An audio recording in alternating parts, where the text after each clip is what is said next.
कृष्ण कन्हैया लाल की जय।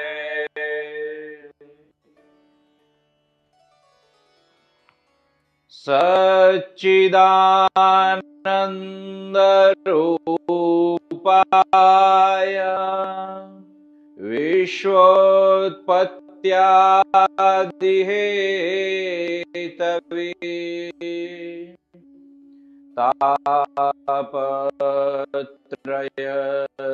विनाशाय श्रीकृष्णाय वयं नुमः। अज्ञानतिमिरान्धस्य ज्ञानाञ्जनशलाकया चक्षुरुन्मीलितं येन तस्मै श्रीगुरवे नमः। तस्मै श्रीगुरवे नमः। तस्मै श्रीगुरवे नमः। जन्माद्यस्य यतोऽन्वयादितरत शार्थेष्वभिघ्नस्वराट् तेने ब्रह्महृदाय आदिकवये मुह्यन्ति यत्सूरयः तेजो वारिमृदां यथा विनिमयो यत्र त्रिसर्गो मृषा धाम्ना स्वेन सदा निरस्तकुहकं सत्यं परं धीमहि। धर्मः प्रोच्चितकैतवोऽत्र परमो निर्मत्सराणां सतां वेद्यं वास्तवमत्र वस्तु शिवदम् तापत्रयोन्मूलनम्। श्रीमद्भागवते महामुनिकृते किं वा परैरीश्वरः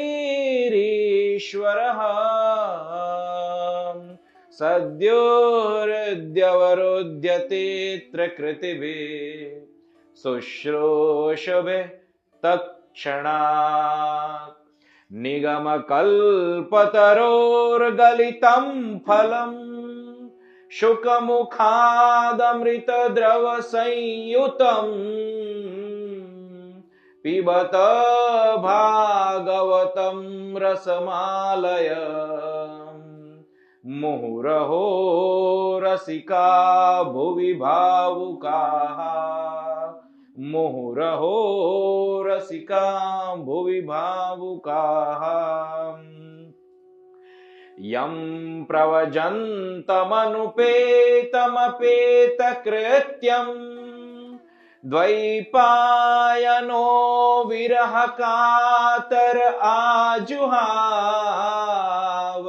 पुत्रेति तन्मयतया तरवोऽभिनेदो स्तं सर्वभूतहृदयं मुनिमानतोऽस्मि। यः स्वानुभावमखिलश्रुतिसारमेकम् अध्यात्मदीपमैति तितीर्षतां तमोन्धम् संसारिणां करुणयाः पुराणगृह्यम् तं व्याससूनुमुपयामि गुरुं मुनीनां तं व्याससूनुमुपयामि गुरुं मुनीनां तं व्याससूनुमुपयामि गुरुं मुनीनां नारायणं नमस्कृत्यं नरं चैव नरोत्तमं देवीं सरस्वतीं व्यासं ततो जयमुदीरयेत् ततो जयमुदीरयेत्। बोलो कृष्ण कन्हैया लाल की जय। श्री गोवर्धन नाथ की जय। श्री गिरिराज धरण की जय। श्री वृंदावन बिहारी लाल की जय।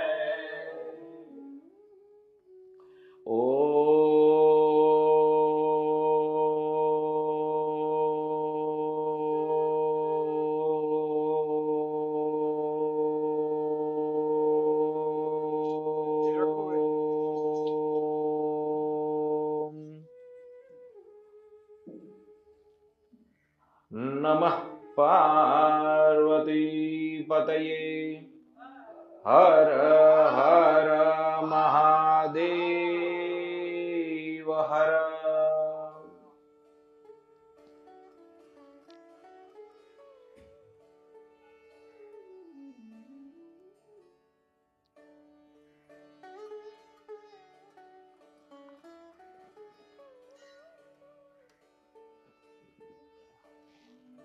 પહેલા જ આપણે આ કરી દેવું જોઈએ સેટઅપ.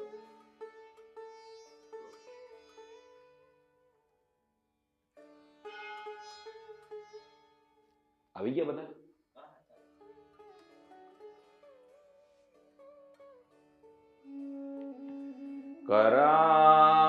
करारविन्दे न पदारविन्दम् मुखारविन्दे विनिवेशयन्तम्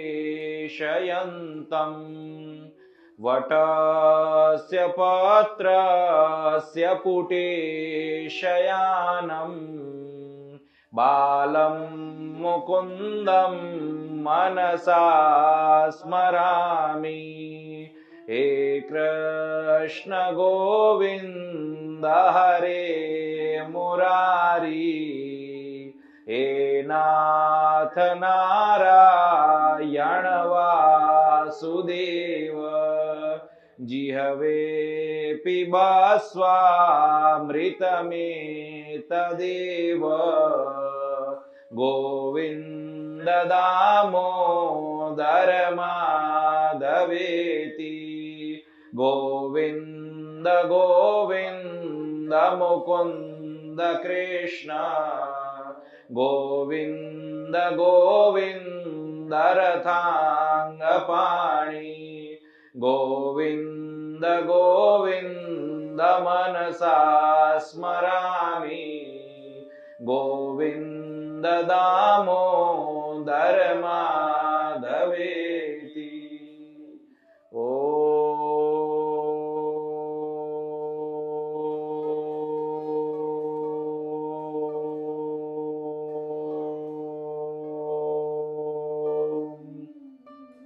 नमः पार्वती पतये हर हर महादेव हर।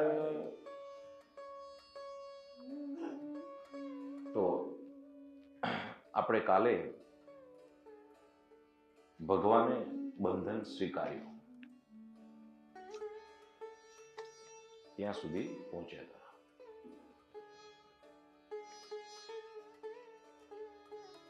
આગળ કહે છે नेमं विरिञ्चो न भवो न श्रीरप्यं न श्रीरप्यङ्गसंश्रया प्रसादं लेभिरे गोपी यत्तत्प्राप विमुक्तिदात्। કહે છે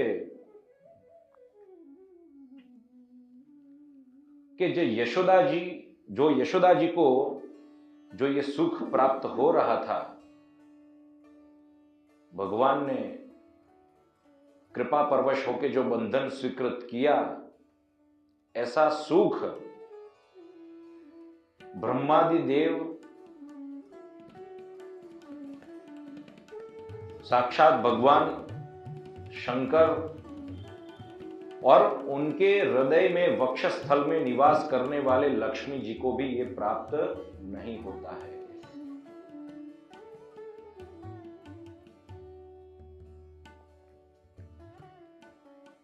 आगे कहते हैं, नायम सुखापो भगवान देहिनाम गोपिका सुतः ज्ञानिनाम चात्मभूतानाम यथा भक्ति मतामिह। ऐसा सुख जिनको देहाभिमान है, ऐसे कर्मकांडी विद्वज्जन और तपस्वियों को भी प्राप्त नहीं होता। तपस्वी लोग ऐसी लीला का सुख प्राप्त नहीं होता। और ऐसे ही अपने स्वरूप भूत जो ज्ञानी लोग हैं,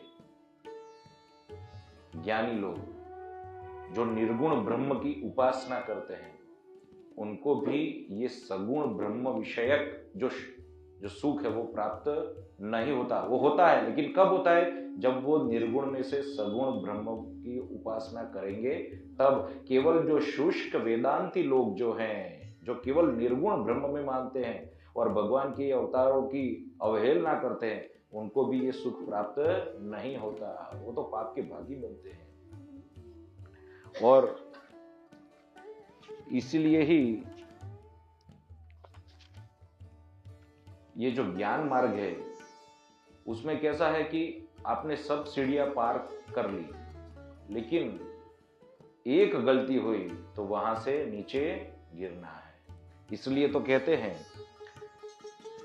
अति दुर्लभ कैवल्य परम पद, अति दुर्लभ कैवल्य परम पद, अति दुर्लभ कैवल्य परम पद, अति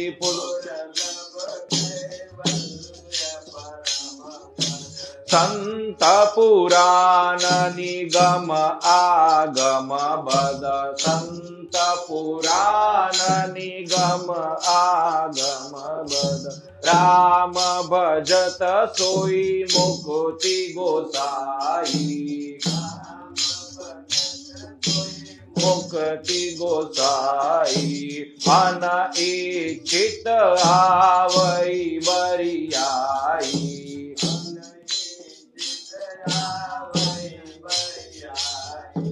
तो यहाँ पे हमने क्या देखा कि भगवान की शरण में जाने के लिए वो जो द्रोण वसु जो थे और धरा जो थे, उन्होंने जो मांगा था कि हमको अनन्य भक्ति प्राप्त हो, भक्ति मांगी थी, इसलिए भगवान ने वात्सल्य भक्ति प्रदान करी। और यही चौपाई में भी यही लिखा है कि अनिच्छित आवई बरियाई। हम भगवान से कुछ नहीं मांगते तो भगवान अपने को वो जो दुर्लभ भक्ति है, वो भक्ति भी हमें प्रदान करता है। आत्मस्वरूप के साथ साथ, आत्मस्वरूप के ज्ञान के साथ साथ वो दुर्लभ भक्ति भी प्रदान करता है। और फिर यशोदा जी तो अपने घर के काम में उलझ गई और ये उखल से बंधे हुए भगवान की दृष्टि अब वो अर्जुन वृक्ष पे गिरी। वो दो अर्जुन वृक्ष थे, उस पर गिरी। ये देखा गया है कि जब जब यशोदा जी की दृष्टि भगवान से हटी है, तब तक कोई ना कोई उत्पात, उस रूप से देखा जाए तो उत्पात, लेकिन इस रूप से देखा जाए तो उसी दैत्य का उद्धार हुआ है। और यहां पे जो उद्धार होने वाला था वो कुबेर के पुत्र और भगवान रुद्र के अनुचर, ऐसे नल कुबेर और मणिगिरी, ये दोनों के पूर्व जन्म की रोचक कथा है। जो सुखदेव जी परीक्षित के पूछने पर श्रवण कराते हैं। यहां परीक्षित प्रश्न कर रहे हैं कि ये अर्जुन वृक्ष जो है वो नलकुबर और मणिग्रीव कैसे बना, नारद का श्राप कैसे प्राप्त हुआ उनको। तब कहते हैं कि ये दोनों एक बार वारुणी मदिरा का पान कर मंदाकिनी के तट पर कैलाश के रमणीय उपवन में विहार कर रहे थे और वो अकेले नहीं थे, उनके पास अनेक स्त्रियां थी और वो नशे में थे, इसलिए आंखें जो थी वो भी घूमती रहती थी। नशे से रक्त वर्ण आंखें घूम रही थी और फिर वो पास में जो जलाशय था उसमें उतरे और उसमें जैसे हाथी अपनी हथिनियों के साथ जो क्रीड़ा करता है, जल क्रीड़ा करता है, उसी प्रकार ये भी स्त्रियों के साथ क्रीड़ा करने लगे और उन्होंने अपने सभी वस्त्र निकाल दिए। और इसी अवस्था में नारद जी का वहां पे पधारना हुआ और जैसे ही अप्सराओं ने नारद जी को देखा उन्हें लज्जा आ गई और उन्होंने झटपट वस्त्र धारण कर लिए। लेकिन ये जो श्रीमद धन के मद में डूबे हुए, मदिरा के नदी में नशे में डूबे हुए ये जो उन्मत्त थे नलकुबर और मणिग्रीव, उन्होंने किसी भी प्रकार का औचित्य नहीं दिखाया, अपने शील का परिचय नहीं दिया और इसके कारण नारद जी विवश हो गए। अब देखो, नारद जी ने ये जो श्राप दिया है ना, उससे पहले 13 श्लोकों में चिंतन किया है। 13 श्लोकों में चिंतन किया है। किसी जीव का उद्धार करना है तो किस तरह से करते हैं साधु पुरुष। साधवो दीन वत्सलाहा, साधु किसे कहा जाता है? देवलोक कैसा है कि आप उनके लिए कर्म करोगे, पूजा पाठ करोगे तो वो आपको फल देंगे, आप उनको आहुति दोगे तब जाकर वो आपको फल देंगे। लेकिन साधवो दीन वत्सलाहा, वो सामने वाले की दीनता पर जब उन्हें लगे कि नहीं ये तो कृपा पात्र है, इन पर किसी भी प्रकार की कृपा करनी चाहिए, अनुग्रह करना चाहिए, तो येन केन प्रकारेण, चाहे श्राप हो या आशीर्वाद हो, वो कृपा बरसाते हैं। तो यहां पे क्या हुआ? 13 श्लोकों में चिंतन। तो यहां पहले नारद जी कह रहे हैं, नयन्यो जुषतो जोष्यान बुद्धिभ्रंशो रजो गुणः श्रीमदादाभिजात्यादिर् यत्र स्त्रीद्यूतमासवः।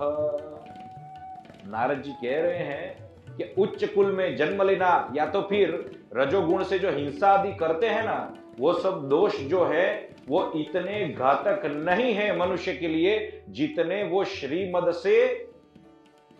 से अंधे होकर ये जो अपराध करते हैं। क्यों? श्रीमद यानी लक्ष्मी का मद, क्योंकि वो किनके पुत्र थे? देवताओं के धनाध्यक्ष कुबेर साक्षात भंडारी जो है उनके पुत्र थे। लक्ष्मी का मद था। आजकल भी हम देख रहे हैं यहाँ पे लक्ष्मी के मद में कैसे उच्छृंखल हो रहे हैं। उनको ऐसा कि हमारे पर किसी भी प्रकार का कोई शासन काम करेगा नहीं, लेकिन सबसे श्रेष्ठ जो जिसका शासन है, ऐसा शास्त्र जो ऋषि मुनियों की वाणी है, जो साक्षात भगवान की वाणी है, उसके अनुसार उनको दंड तो मिलता ही है। तो यहां पे श्रीमत के कारण क्या हो रहा है? तो कहते हैं यत्र स्त्री द्यूतमासवः, उसके कारण वेश्याएं उनके जीवन में प्रवेश होती है। लक्ष्मी के मत के कारण व्यभिचार होता है, द्यूत जुआ आता है जीवन में, अनैतिक का जो धन होता है, ये सब ये करवाता ही है। आसवः, और फिर ये मदिरा भी जीवन में आ जाता है। जब मदिरा जीवन में आ जाता है, अभक्ष पेय, अभक्ष भोजन, तो ये सब मनुष्य की मति बिगाड़ता है। किस तरह से बिगाड़ता है? जो इंद्रियां हैं वो इंद्रियां उनके नियंत्रण में नहीं रहती, और फिर वो विवेक नहीं कर पाते कि क्या सही है, क्या सत्य, क्या है असत्य, क्या है पवित्र, क्या है अपवित्र, क्या है लाभ, क्या है हानि, क्या है सच्चा लाभ, क्या है वो नहीं विचार कर सकते। अपना हित, अपने हित के विषय में वो नहीं विचार कर पाते।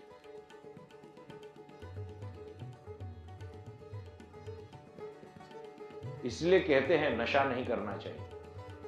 कोई कहते हैं हम तो थोड़ी थोड़ी लेते हैं, रेस्ट करते हैं, सो जाते हैं। इसी से ही एक व्यसन, इसी से ही व्यसन होता है, और यही व्यसन फिर आगे जाकर आपका प्रारब्ध का निर्माण करता है, जो आपको भी ज्ञात नहीं होता। आप कहते हैं मैं थोड़ा थोड़ा ही नशा करता हूं, रात को सोने के लिए लेता हूं, किसी को कोई समस्या नहीं है, लेकिन ये सब चीजें आपके जीवन में ऐसे प्रवेश करती है पानी के प्रवाह की तरह, और फिर आपको ज्ञात भी नहीं होता कि ये तो यहां पर आ गया। प्रारब्ध का निर्माण कैसे? क्योंकि अब आपने अपने आत्मा को जो ये कल्याण के लिए जो अवसर प्राप्त हुआ था इस मनुष्य योनि में, उस आत्मा का कल्याण न कर इंद्रियों के भोगों के लिए, केवल विषयों के लिए अपने आप को अपने से ही अंधेरे में रखा। आत्मा से आत्मा की मृत्यु, आत्मा से आत्मा की मृत्यु, अपने आप ही अपनी मृत्यु, आपने आपकी आत्महत्या की। बहुत गंभीर विषय है ये। और फिर ये होता है, ये बनता है, ये परिणित होता है प्रारब्ध में, और ये प्रारब्ध इतना दुखदायक, इतना कष्टदायक होता है जो आपको भुगतना ही पड़ता है और अनेक जन्म लेने के लिए बाध्य करता है। और वो मनुष्य योनि नहीं होती, वो होती है अधोगति। अधोगति। बड़े भाग मानुष तनु पावा, सुर दुर्लभ सब ग्रंथ ही गावा। ऐसी छोटी छोटी छोटी छोटी चीजें तो आके कहते हैं, हन्यन्ते हन्यन्ते पशवो यत्र निर्दये रजितात्मभि मन्यमानैरिमं देहम अजरा मृत्यु नश्वरम। जब आपको लगता होगा कि मैं ये श्लोक क्यों बोल रहा हूं, तो आप देखना वास्तविक रूप से हमारी जो प्राचीन शैली थी वो श्लोकमयी भागवती थी, लेकिन कालांतर में इसका स्वरूप लुप्त हो गया। इसका कारण ये है कि आज की युवा पीढ़ी, आज की ये जो पीढ़ी है, जो मानस है आज का, इनने ऐसे पवित्र ग्रंथों को एक मनोरंजन का स्वरूप दे दिया। दूसरी बात, ये जो श्लोक बोलते हैं उसके पीछे रहस्य ये क्या है? देव भाषा। ये क्या है? संस्कृत क्या है? देव भाषा। एक एक पद पर, संस्कृत के एक एक पद पर पितृलोक, जब आप बोलते हो ना संस्कृत का एक एक श्लोक या एक एक पद, तब वो सबसे ज्यादा तृप्त होते हैं, सबसे ज्यादा तृप्त होते हैं। और देवताओं तो कामधेनु के दूध में स्नान करते हैं ये। और दूसरी बात, ये जब श्लोक बोला जाता है तो उसमें ब्रह्म की शक्ति सन्निहित होती है, इसलिए आपके कर्ण में वो प्रवेश करके अनेक प्रकार के पाप का निर्मूलन कर देती है, अनेक प्रकार के पाप प्रक्षालन कर देती है, जो आपको भी ज्ञात है। जिस तरह से मंत्र का, उसी तरह से श्लोक का भी अनेक लाभ है। तो यहां पे कहते हैं इंद्रियों के वश में आकर मनुष्य अपने आप को सबसे पहला अजर अमर मान बैठता है कि मेरी मृत्यु नहीं होने वाली। वो देह को ही आत्मा मान बैठता है। जो उसका जो लक्ष्य है आत्मा, वो आत्मा नहीं रहता, आत्मोद्धार नहीं रहता, और केवल देह के सुख के लिए ही यत्न करता रहता है। मेरे देह के लिए ये चाहिए, ये चाहिए, ये चाहिए, और देह के पीछे ही भागते रहने के कारण वो इतना भौतिक होता जाता है कि जो आध्यात्मिकता उसे जो अपने वंश से प्राप्त हुई थी, इस पवित्र कुल से प्राप्त हुई थी, वो विस्मृत कर जाता है, भूल जाता है। कहते हैं देह किम अन्नदातु स्वम निषेक्तुर्मातुरेव च मातुः पितुर्वा बलिनः क्रेतुरग्ने शुनोऽपि वा। कहते हैं ये शरीर किसका है? कोई अन्नदाता का है? ये कोई अन्नदाता का जो अन्न हमको दे रहा है इसका शरीर है, या फिर ये शरीर अपनी मां का है, या फिर ये शरीर जिसने हमारा पालन पोषण किया ऐसे पिता का है, या फिर जिसने जन्म दिया ऐसी माता का है, या तो फिर माता को भी जिसने जन्म दिया उनका है, या तो फिर बलिनः यानी किसी बलवान जो व्यक्ति आजीविका प्रदान करता है उसका है। ये शरीर किसका है? किसका? या तो फिर क्रेतुरग्ने यानी जो स्मशान की जो अग्नि रहती है, जो चिता की अग्नि, ये शरीर क्या इसका है? क्योंकि अंत समय में तो उसके पास जाता है ये शरीर। या तो फिर अगर उसको प्राप्त नहीं होगा तो क्या ये जो श्वान आदि जैसे पशु है इनका है? ये शरीर अंत में किसको प्राप्त होने वाला है? भस्मांतकम शरीरम, पंचभूतों में ही लीन होने वाला है। यही प्रकृति से ये उत्पन्न हुआ, पंच महाभूतों से निर्मित हुआ, और यहीं पर ही मिल जाने वाला है। असतः श्रीमदान्धस्य दारिद्र्यं परमञ्जनम् आत्मौपम्येन भूतानि दरिद्रः परमीक्षते। लेकिन जो बुद्धिमान पुरुष है वो कभी भी अपने देह को आत्मा मानकर दूसरे को कष्ट नहीं देगा। बार बार भी सोचेगा, बार बार सोचेगा।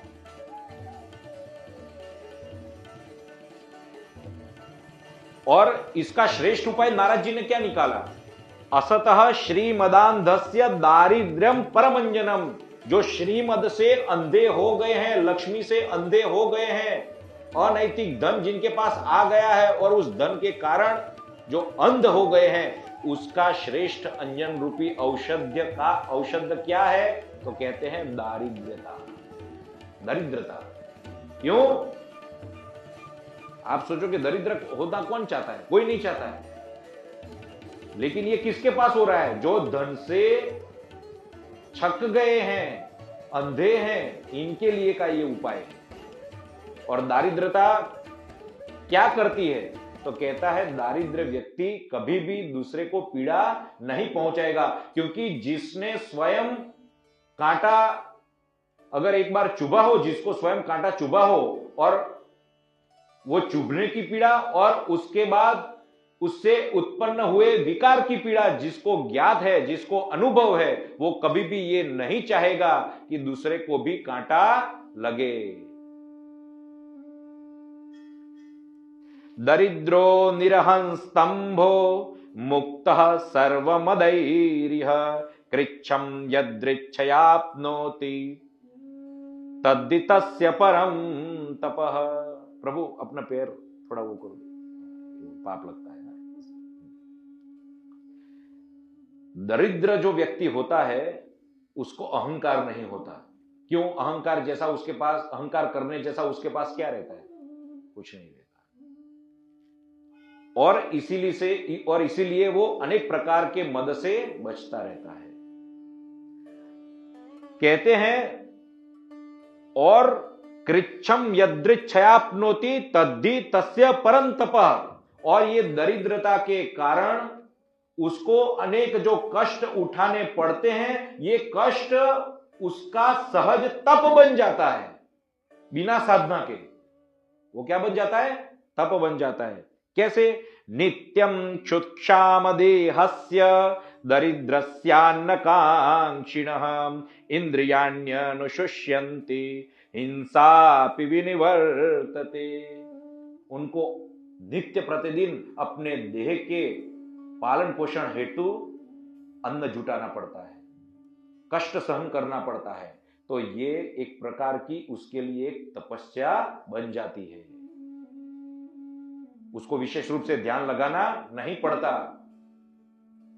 कहते हैं इनको पूर्ण रूप से ये उनकी जो इंद्रियां हैं वो तृप्त नहीं होती, इसके कारण वो धीरे धीरे शुष्क होने लगती हैं, शिथिल होने लगती हैं, सूखती जाती है, और इसके कारण उनका जो भोग है वो भोग भी कम हो जाता है। आप एकादशी क्यों करते हो? क्यों करते हो? एकादशी क्यों करते हो? भगवान प्रसन्न है इसलिए, भगवान प्रसन्न हो इसलिए। भगवान प्रसन्न कैसे होंगे? भगवान प्रसन्न कैसे होंगे? जैसे आप एकादश इंद्रियों का जो समूह है, पंच ज्ञानेन्द्रिया, पंच कर्मेंद्रिया और एक यो मन, ये जो है उसको उस दिन पूर्ण रूप से आहार नहीं मिलेगा।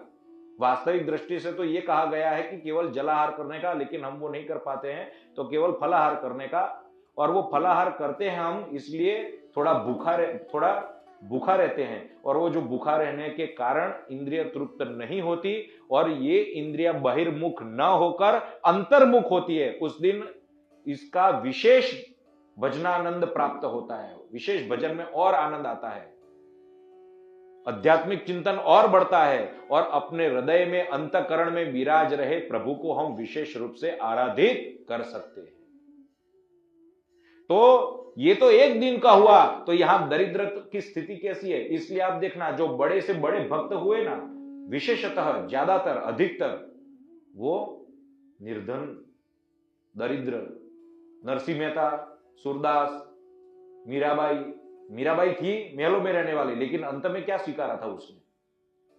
तो जीवन की अंत घड़ी जो होती है ना हमारी, तो हमको तो यही विचार करना चाहिए, चाहे कितना भी वैभव हो, हमारा स्थान एक कोठरी, एक कुटिया में होना चाहिए, या तो फिर घर के एक कोने में, घर के एक कोने में।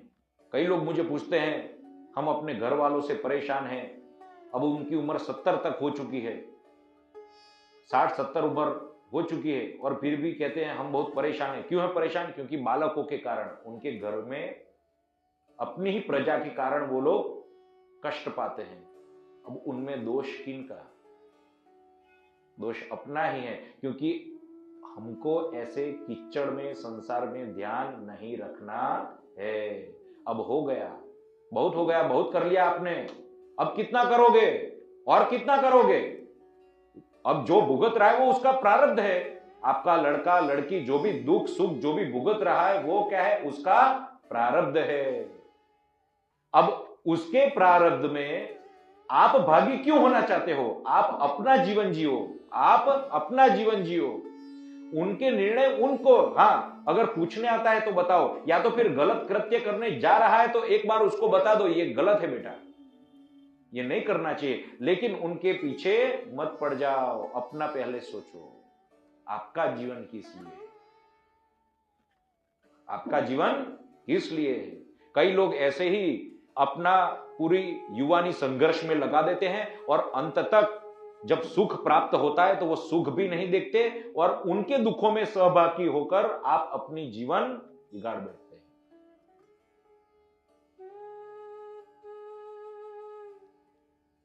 तो इसलिए इंद्रियों की तृप्ति पूर्ण रीति से न होने के कारण, विषय भोग न होने के कारण वो दूसरों को हिंसा नहीं पहुंचाते, क्योंकि जितना जितना विषय भोग बढ़ेगा उतना ही स्थिति कैसे होगा?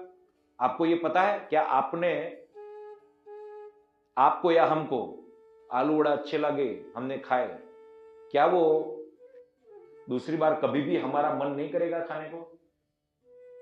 करेगा। ये इंद्रियों की वृत्ति है, मन की एक वृत्ति है।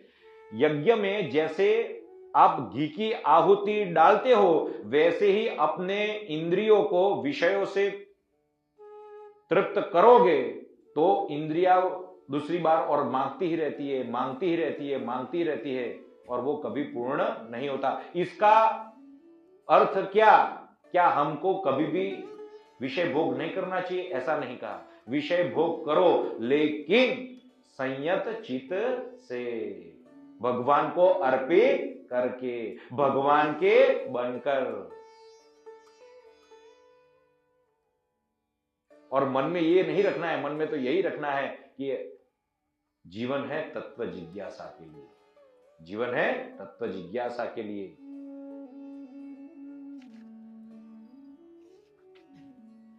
दरिद्रस्यैव युज्यन्ते साधवः समदर्शिनः सद्भिक्षिणोति तं तरशं तत् आराध विशुद्ध्यति।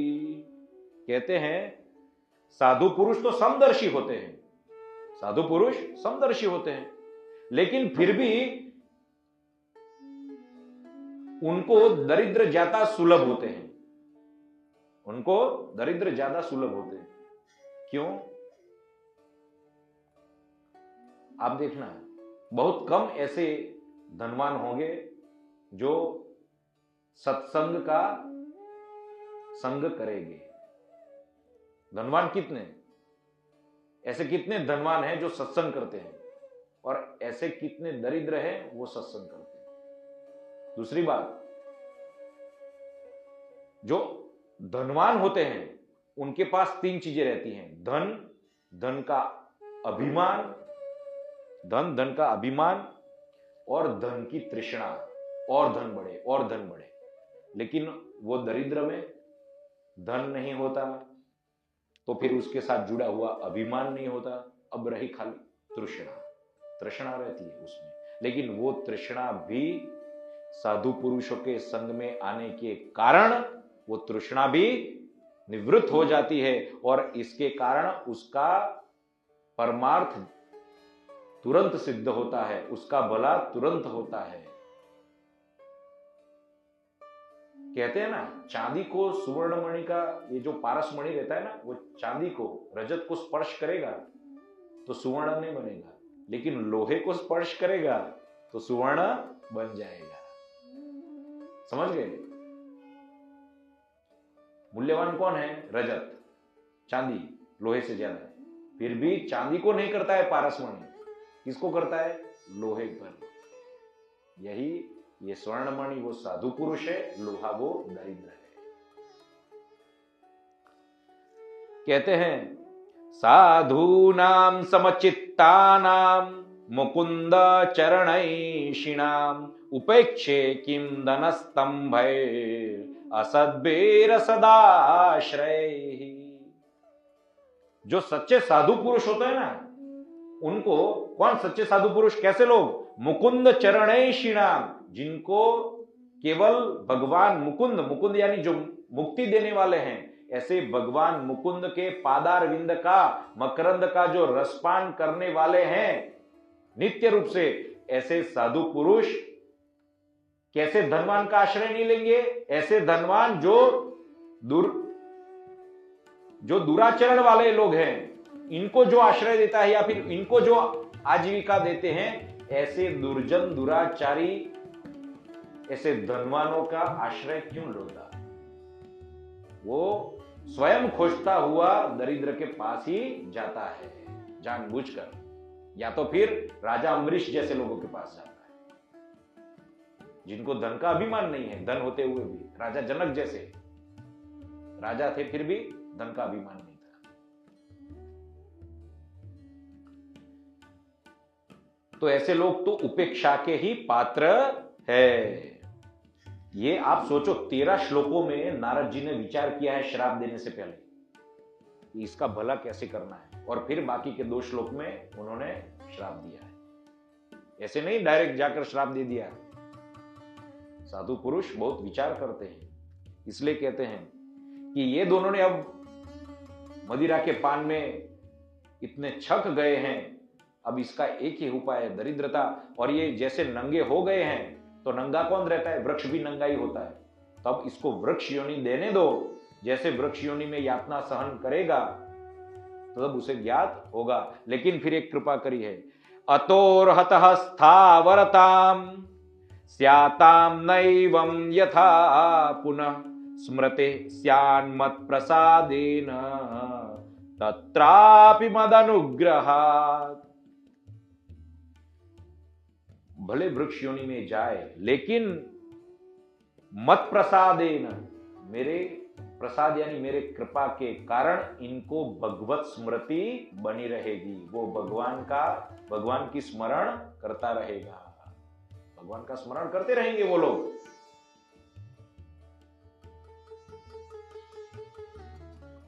और फिर क्या कहा, वासुदेवस्य सान्निध्यम लब्ध्वा दिवश्यरच्छते वृत्ते स्वर्लोकतां भूयो लब्ध भक्ति भविष्यतः। कहा कि देवताओं के 100 वर्ष उसके पश्चात उनको भगवान श्री कृष्ण का सानिध्य प्राप्त होगा। शब्द लिखा है सानिध्य। वृत्ते स्वरलोकता भूयो लब्ध भक्ति भविष्यतः। और फिर भगवान श्री कृष्ण के चरणारविंद की भक्ति प्राप्त होकर वो लोग अपने धाम को चले जाएंगे। और फिर ऐसे ही यहां पे भगवान श्री कृष्णचंद्र की दृष्टि उन 2 अर्जुन वृक्षों पर पड़ी थी। वो श्राप का स्मरण कर रहे थे और ऐसे ही दोनों वृक्षों के बीच में प्रवेश किया। भगवान ने क्या सोचा, देवर्षिर में प्रियतमो यदि मो धनदात्मजो तत्तथा साधयिष्यामि यद्गीतम तन्महात्मना। भगवान ने विचार किया कि नारद जी मेरे अत्यंत प्यारे हैं, परम भक्त हैं, और ये कुबेर जी मेरे परम भक्त हैं। अब ये नारद जी ने जिस प्रकार श्राप दिया है उसी प्रकार ही मुझे उनका उद्धार करना है, क्योंकि उद्धार तो मेरी स्वयं दृष्टि से भी हो जाता है, दृष्टि से भी हो जाता है। इसलिए उन्होंने क्या किया, इत्यंतरेणार्जुनयो कृष्णस्तु यमयो ययो आत्मनिर्वेश मात्रेण तिर्यगत मूलुखलम। जो उखल के सहित बांधा था, तो भगवान वो दोनों के बीच में प्रविष्ट हुए, 2 वृक्षों के बीच में प्रवेश किए और फिर और आगे बढ़ने लगे। इसलिए जो रस्सी से बंधा जो उखल था वो तिरछा हुआ और उसी उखल के कारण वो दोनों वृक्ष अपनी जड़ से धराशायी होकर नीचे गिर गए। पत्ते पत्ते, शाखा शाखा, पुष्प पुष्प सब गिर गए और जोर से आवाज आई और उनमें से 2 दिव्य पुरुष प्रकट हुए और हाथ जोड़कर वहां पे भगवान के चरणों के समीप आ पहुंचे। अब देखो यहां पे एक और लीला है। भावार्थ ये है कि भगवान ने नहीं, भगवान जिससे बंधे हुए हैं वो रस्सी यानी वो गुण, और वो रस्सी से गुण से बंधा हुआ उखल, वो उखल से वृक्ष गिराए। यानी ऐसे छोटे छोटे काम भगवान स्वयं नहीं करते, अपने अनुचर के द्वारा, अपने गुण से बंधे अनुचर के द्वारा ये वृक्ष उच्छेद का काम करवाया और इसलिए यश की प्राप्ति में और बढ़ोतरी हुई कि भाई ऐसे छोटे काम उन्होंने अपने आप नहीं किए, अपने अनुचर के द्वारा।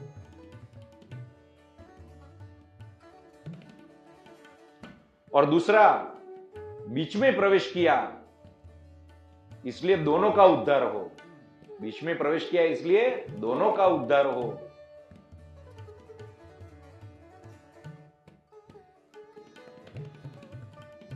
और जब समीप गए तब कहते हैं,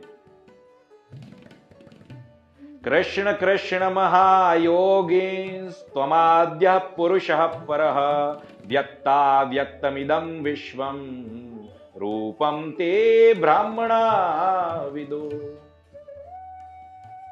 हे सच्चिदानंद स्वरूप, हे परब्रह्म, हे पूर्ण पुरुषोत्तम, हे कृष्ण, आप प्रकृति से अतीत ऐसे साक्षात पूर्ण पुरुषोत्तम है। व्यक्त और अव्यक्त रूप आप, ये व्यक्त रूप ये जो जगत है और इसके पीछे जो अव्यक्त है, जो जगत का कारण है, वो व्यक्त आप हो। व्यक्त और अव्यक्त आप हो।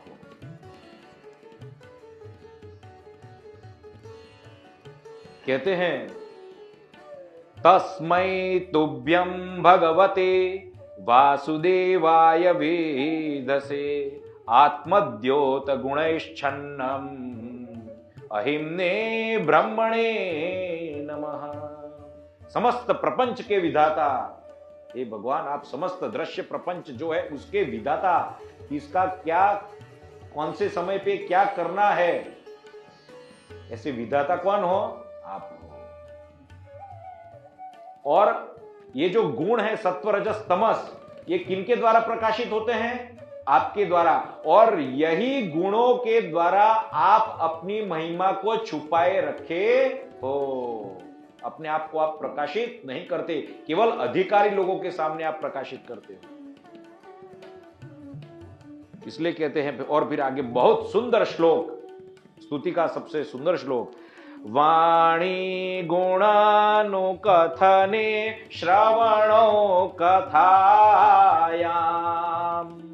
हस्तौ च कर्मसु मनस्तव पादयोर्नः स्मृत्यां शिरस्तव निवास जगत् प्रणामे दृष्टे सतां दर्शनेस्तु भवत्तनूनाम्। कितनी सुंदर भक्ति प्राप्त हुई है उन दोनों दिव्य पुरुष को। वाणी गुणानुकथने, ये मेरी जो वाणी है केवल आपके गुणों का ही गान गाया करे। जो हमारे जो ये कर्ण रंध्र है वो आपके ही गुणों का श्रवण किया करे। जो हमारे जो हस्त है वो आपकी ही सेवा में विनियोग हो। जो हमारा जो मन है वो आपके ही चरणार विंद का, आपके पादार विंद की स्मृति का स्मरण किया करे। स्मृत्याम शिरस्तव निवास जगत प्रणामे, आप संपूर्ण जगत में निवास कर रहे हो, आप संपूर्ण जगत में निवास करते हो और हमारा ये जो मस्तिष्क है, मन मस्तिष्क, वो हमेशा नमा ही रहे, हम नतमस्तक होके रहे ऐसे विश्व के सामने। हृदय से जो दुष्टता थी, जो अहंकार था, वो संपूर्ण रूप से चला गया और दीनता आ गई हृदय। दृष्टि सताम दर्शनेस्तु भवत्तनुनाम, सताम भवत्तनुनाम, जो संत लोग हैं वो भगवान का साक्षात तनु नाम शरीर है और हमारी दृष्टि ऐसे संत लोगों के पर रहे, हम उनको बारंबार वंदन करें, उनकी शरण में जाए। कितना अद्भुत श्लोक है।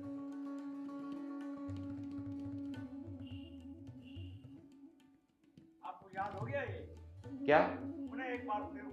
हाँ, वाणी वाणी गुणानुकथने श्रवणो कथायाम हस्तौ च कर्मसु मनस्तव पादयोर्नः स्मृत्यां शिरस्तव निवास जगत् प्रणामे दृष्टि सतां दर्शनेस्तु भवत्तनूनाम्। श्लोक अच्छा है लेकिन कंठस्थ क्या है कि कंठस्थ होता भी है तब यहाँ पे कभी कभी इतना अभ्यास। बहुत सुंदर श्लोक है। कई श्लोक कंठस्थ है मुझे, लेकिन फिर भी क्या है कि उसका बार बार अभ्यास होने पर ही, यहाँ व्यासपीठ पर, वहां तो होता ही है लेकिन व्यासपीठ पर जब अभ्यास होता है तब याद रहता है। तो आगे अब देखो यहाँ पे क्या हुआ, रस्सी में बंधे हुए भगवान और भगवान हंस रहे, मुस्कुरा रहे। क्यों? तो भावार्थ ये निकला है, कई संतों ने ये कहा कि जब हमेशा भगवान वर देने के लिए या फिर प्रसन्न होकर जब प्रकट होते हैं, तब वो मुक्त होते हैं और सामने वाला जीव बद्ध अवस्था में होता है, विवश होता है, कर्म बंधन से बंधित होता है। और यहाँ पे भगवान रस्सी से बंधे हैं और ये दोनों मुक्त हैं। भगवान इसलिए हंस रहे हैं, आज मैं बंधा हुआ हूं और ये लोग मुझे प्रणाम कर रहे हैं। तो भगवान कह रहे हैं, ज्ञातम मम पुरैवैत दृशिणा करुणात्मनाम यच्छ्रीमदयान्दयो यच्छ्रीमदान्धयोर्वाग्भिर्विभ्रंशोऽनुग्रह कृतः। कहा कि भगवान ने कहा इसका सबसे ज्यादा श्रेय, अधिक श्रेय किनको जाता है? नारद जी को जाता है। क्योंकि उन्होंने सबसे पहले आपका ऐश्वर्य जो था, अहंकार जो था, मद था, वो श्राप के बहाने दूर कर दिया और फिर आपको योग्य बनाया और फिर आपको ये प्राप्त हो रहा है। साधूनां समचित्तानां सुतरां मत्कृतात्मनां दर्शनान्नो भवेद् बन्धः पुंसोक्षणो सवितुर्यथा। कि ये हो ही नहीं सकता कि आप साधु पुरुष की दृष्टि में आ गए और आपका उद्धार न हो। कारण ये है कि जैसे ही सूर्योदय होता है तो क्या अंधकार वहां पे होता है? नेत्र के सामने अंधकार वहां पे ठहरता है? नहीं ठहरता। उसी न्याय से जब आप साधु पुरुष संतों के संग में आओ तो निश्चित रूप से आपका कल्याण निश्चित है, निश्चित है, निश्चित है। और फिर कहा कि आप मेरे परायण होकर अपने घर जाओ और आपको जो संसार चक्र से छुड़ाने वाली जो भक्ति थी, अभिष्ट भक्ति, वो प्राप्त हो गई है। और फिर भगवान को रस्सी में बंधे हुई अवस्था में देखते देखते ही दोनों पुरुष उनकी परिक्रमा करके, उनको प्रणाम करके, उनकी आज्ञानुसार अपने लोक को चले गए। बोलो कृष्ण कन्हैया लाल की जय। 9:45 हुए, आगे चालू रखना है ना? करूं ना? करूं? अभी ये जो लीला हुई ये किसी ने देखा नहीं, केवल भगवान और दो जो पुरुष थे वो और जो बाल बालक थे जो आसपास खेल रहे थे उन्होंने ही देखा। लेकिन संवाद क्या हो रहा था वो तो केवल भगवान और दो पुरुष के बीच में। तो ये जोर से जो आवाज आई, इसके कारण नंद बाबा आदि सभी लोग बाहर आ गए और उन्होंने पूछा। पहले तो सोचा ये कैसे हो सकता है, उखल से ऐसा नहीं गिर सकता वृक्ष। तो उन्होंने बालकों को पूछा, बालकों ने जो देखा था वो कहा कि कन्हैया दो वृक्षों के बीच से गुजरा, उखल पीछे रह गया और उखल से ये जड़ सहित वृक्ष का उच्छेद हो गया।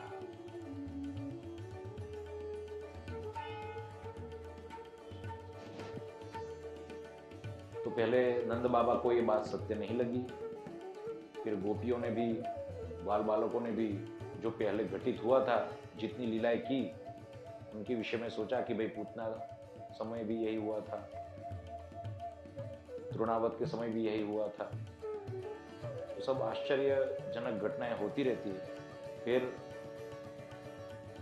नंद बाबा ने आकर हंसते हुए कन्हैया को रस्सी से मुक्त किया। बांधने वाली थी माता, छुड़ाने वाले थे पिता।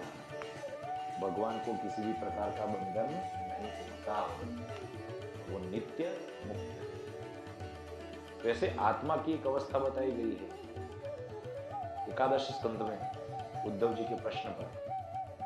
उद्धव जी प्रश्न कर रहे, ये आत्मा को बंधन कैसे होता है और वो मुक्त कैसे होता है? तो भगवान कहते हैं ना तो आत्मा को किसी भी प्रकार का बंधन है, ना तो वो मुक्त है। बंधन हो तो मुक्त है ना, बंधन हो तो मुक्त है ना। ब्रह्म तो चराचर जगत में व्यापा हुआ है। बहुत अच्छी बात है। और फिर आगे की लीला प्रारंभ करते हुए शुकदेव जी कहते हैं, गोपीभिः स्तोभितो नृत्य भगवान बालवत् क्वचित् उद्गायति क्वचिन्मुग्धस्तद्वशो दारुयंत्रवत्। ये गोपियां थी ना, बहुत चतुर थी। वो क्या करती थी, छोटे से कान्हा को अपने मनोरंजन के कारण ताही अहिर की छोरिया छछिया भर छा छपे नाचन चाहती। मैं तुम्हें ये दूंगी ऐसा प्रलोभन देके, मक्खन का प्रलोभन देके, दही का दूध का प्रलोभन देकर उसे अपने मन को जो अच्छा लगता था, अपनी आत्मा को जिससे आनंद आ रहा था, कभी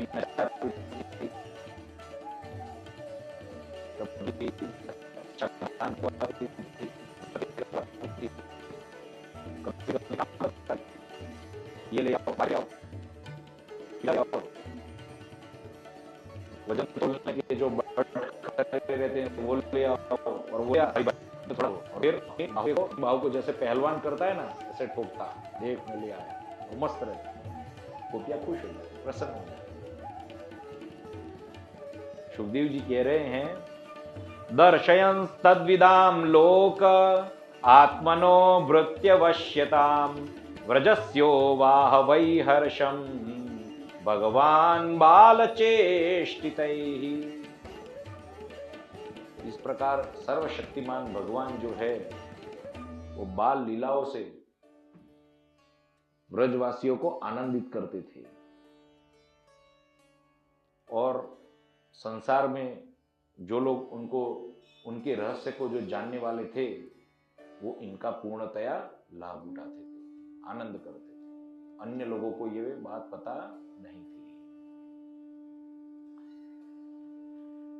अब ऐसी ही बाल लीला होती रहती है। एक दिन कृष्ण और बलराम खेलते खेलते खेलते यमुना तट पर चले गए। तब रोहिणी जी उनको बुलाने गई, हे कृष्ण, हे बलराम, पुनः आ जाओ, अब भोजन करने का समय हो गया है, आ जाओ आ जाओ, आपकी मैया आपको बुला रही है। उन्होंने माना नहीं, और फिर यशोदा माता आई, और यशोदा माँ ने उनके स्तन से दूध जल रहा था, कहा, बेटा मैं व्यग्र हो रही हूं, आप पधारो। देखो ये सब बालक जो है ना, वो तो सुबह उनकी माताओं ने उनको नहला धुला कर अच्छे से वस्त्र पहनाकर उनको भेजा है, और आप बिना नहाए धोए सुबह के चले गए हो, अब मध्याह्न होने आया। ऐसा थोड़ा करते हैं, आ जाओ। तो फिर प्यार से उनको मनाती हुई एक हाथ में बलराम और एक हाथ में कृष्ण इस तरह से फिर अपने निवास स्थान पर ले आई, और फिर उनको नहला धुला कर भोजन करवाया। कहते हैं इसी प्रकार की लीला चलती रहती है, और यशोदा, रोहिणी एवं अन्य गोपियां इस प्रकार आनंद करती हुई जीवन व्यतीत करती है।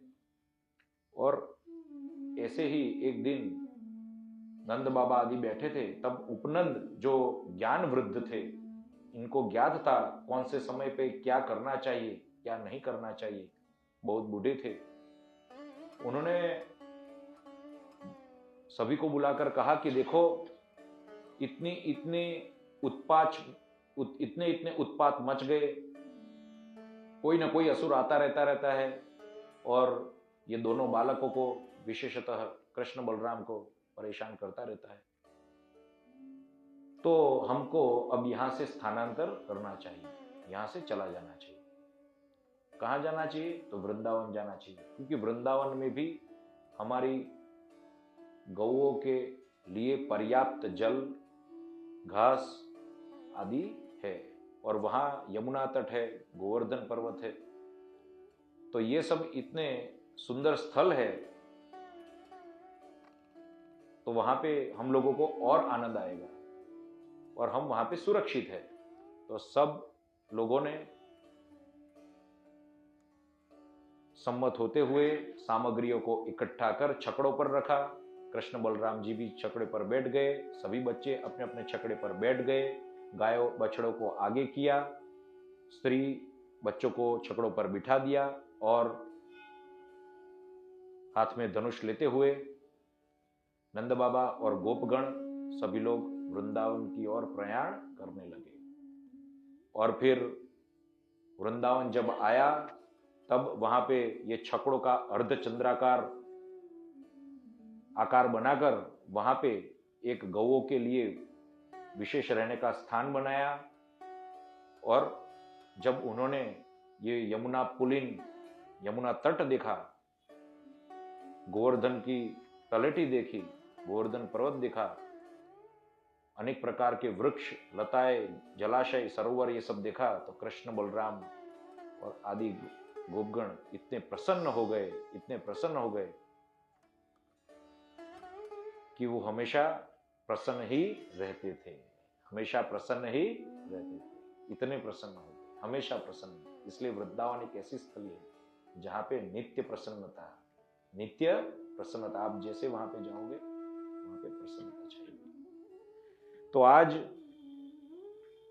आज के सत्संग को यहां विराम देते हुए कल से हम वो जो अघासुर वध और जो ब्रह्मा को जो मोह हुआ था उसके विषय में सत्संग करेंगे। बोलो कृष्ण कन्हैया लाल की जय। गोविंद जय जय, गोपाल जय जय, गोविंद जय जय, गोपाल जय जय, राधा रमण हरि गोविंद जय जय, राधा रमण हरि गोविंद जय जय, हे कृष्ण गोविंद हरि मुरारी, कृष्ण गोविंद हरे मुरारी, हे नाथ नारायण वासुदेव, हे नाथ नारायण वासुदेव, जिहवे पिब स्वामृतमित देव,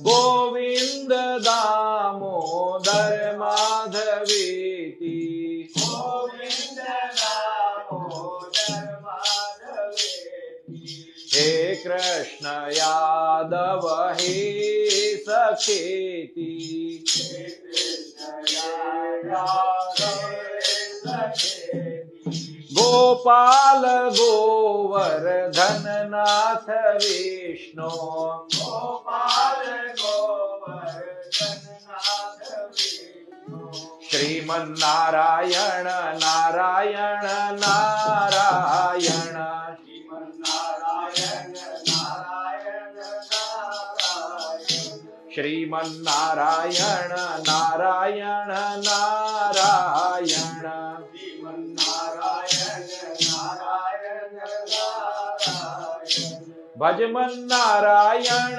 नारायण नारायण, भजमन्नारायण नारायण नारायण, भजमन नारायण नारायण नारायण, भजमन्नारायण नारायण